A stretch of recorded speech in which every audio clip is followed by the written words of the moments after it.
Simon Williams, reading for Wonder Man. Who?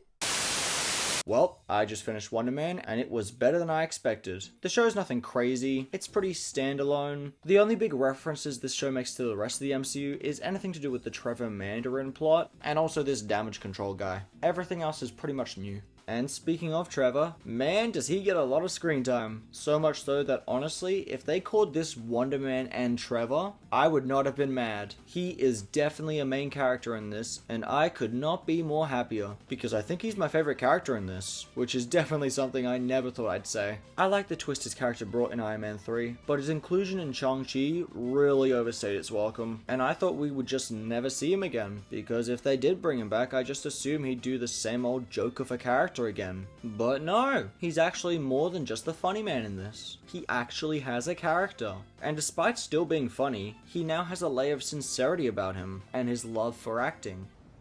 Acting isn't a job. It's a calling.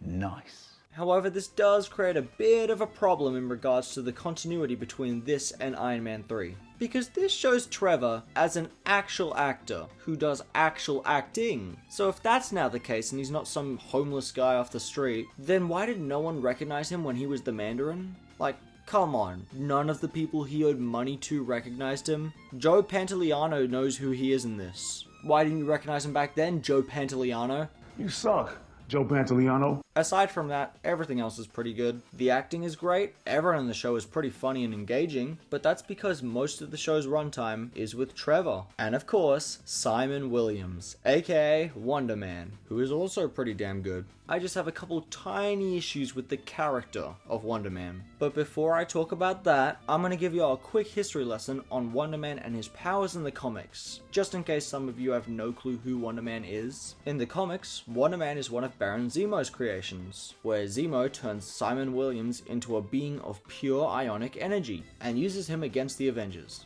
What is ionic energy, you ask? It's pretty much comic book mumbo jumbo that just gives you powers, and after Zemo's experiment, Simon Williams got the following powers: super strength, flight, super speed, invulnerability, self-sustenance, regeneration, and the ability to Adam Warlock himself back into a fight if he ever somehow died. Yeah, this guy is really strong.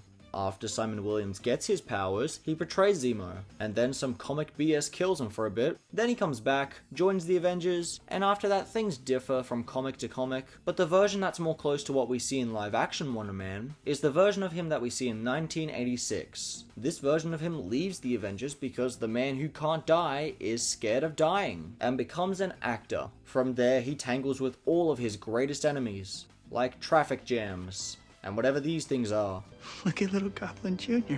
Eventually, after curing Sandman's cancer, no, I'm not kidding, he gets reminded for the 100th time that he's immortal, and joins the Avengers again. Yay! And that's who Wonder Man is, most of the time. Now, when comparing this to live action Wonder Man, I'd say it's good.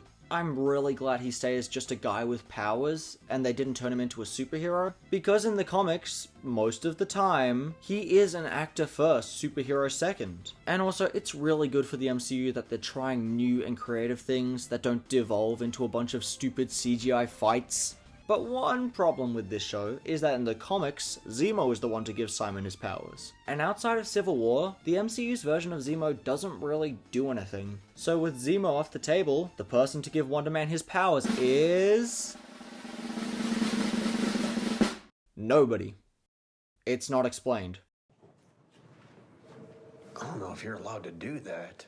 That's really dumb. I don't understand why you wouldn't show that. If they do explain it down the line, I imagine it will probably be the Roxxon Corporation, as they are briefly in this show, and shown to be responsible for a different superhuman, Doorman. But still, you really should have shown how the main character gets his superpowers in his origin story. Another thing that isn't much of a problem, but still kind of bugs me, is that in the comics, Simon is a pretty nice guy. Admittedly, I haven't seen every single comic with Wonder Man in it, but I've seen a decent amount, and the worst I've ever seen of this version of Simon is that occasionally he brags about his fame, but he's still a good guy who tries to do right by everyone. This guy, not so much, which isn't that bad. There's plenty of MCU characters that are different to the comics, and it does make sense here, with him closing himself off from everyone because he doesn't want anyone to find out that he has powers. And he does get a bit nicer towards the end. I just found it a bit weird that we're meant to root for someone who isn't always the kindest.